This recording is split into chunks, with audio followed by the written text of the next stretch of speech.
Let's talk about the Superman box office.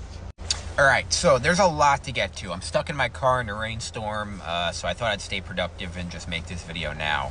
There are a lot of people saying this movie is a flop, saying this movie is a home run, and I don't think either side is really talking about what's really going on.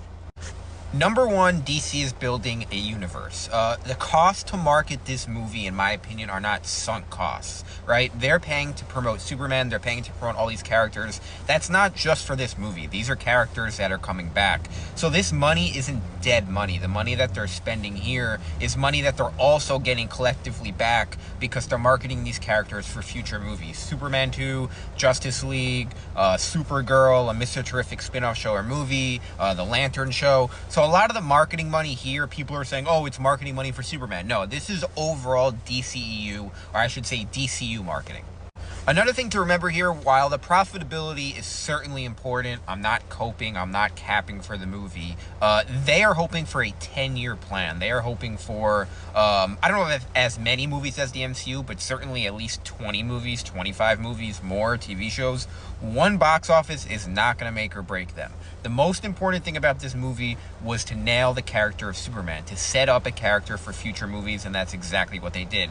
I have a lot of problems with this movie. I actually skew more negative for this movie, but there's no doubt about it. The general consensus is David Corenswet is a really good Superman, and that is the most important part. It's also important to remember the international box office is very important and very random. They just do not like Superman. Superman is very tightly wound to America in general. Obviously, right now, it is a very tumultuous time in American politics, especially internationally, especially what people think of America internationally. So regardless of you think about it, that absolutely is playing a factor, and that's just a bad luck of the draw for James Gunn in this movie. Another thing to remember is there are no A-list actors in this movie. There are actors that are known, like Rachel Brosnahan, like Nicholas Hoult, and some other actors that we're aware of, but there are no A-list actors. So when a lot of people talk about comparing this to F1, that has Brad Pitt, and even Damson Idris is known from Snowfall. I think it's a bad comparison. This is why James Gunn was very tightly connected to this marketing of this movie, because you can argue he's more famous than any of the actors in this movie. Another important thing to remember is that the Superman brand is very depreciated. This wasn't a movie to hit a home run on. This was a movie that was very much a rebuild movie, that was very much looking to have the fans re-buy into the character and re-buy into the brand of DC.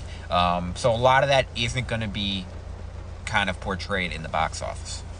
With that being said, the goal of this movie certainly was $1 billion, and they're not going to come close. That's definitely an L for James Gunn.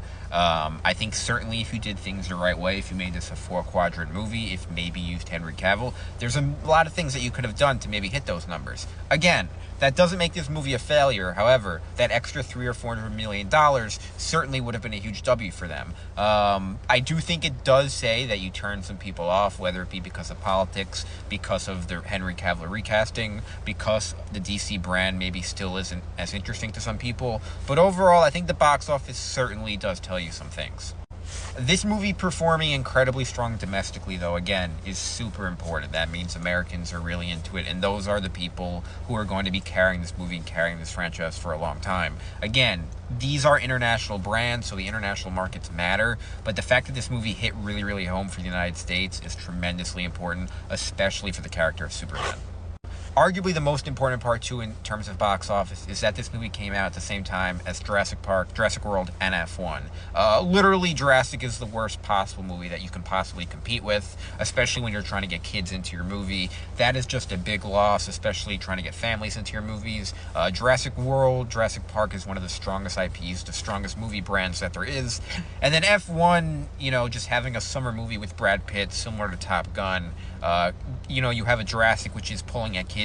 You have F1, which is pulling at kind of the more adult crowd, the date crowd, the boomer crowd. And those are kind of obviously the two big crowds you're going for. And so that is certainly a big, big problem. And then obviously having Fantastic Four in the back end, you don't know how many people maybe are Marvel fans are trying to maybe saving their money just for one movie this month as opposed to two. So all of these factors are playing into the box office. With that being said, I think this movie has made enough money where the box office is certainly a non Superman story. I don't think it's a flop. I don't think it's a home run. But like I said, the most important thing was the consensus of people liking this movie. That's the most important thing. You know, Man of Steel, whether you like it or not, it was very divisive. Batman vs. Superman was divisive. And those movies made a lot of money, but because it was divisive, they weren't able to build the universe. So it was a little bit counterintuitive. So those are my thoughts on the Superman box office. We'll see how it plays out. I think this movie will have long legs. Again, I'm more negative on this movie than the average person. However, I still think it's a little bit disingenuous the way people are talking about the box office and not talking about all these factors that come into play. Let me know what you guys think in the comments. Thanks for watching, and as always, I'll see you at the movies.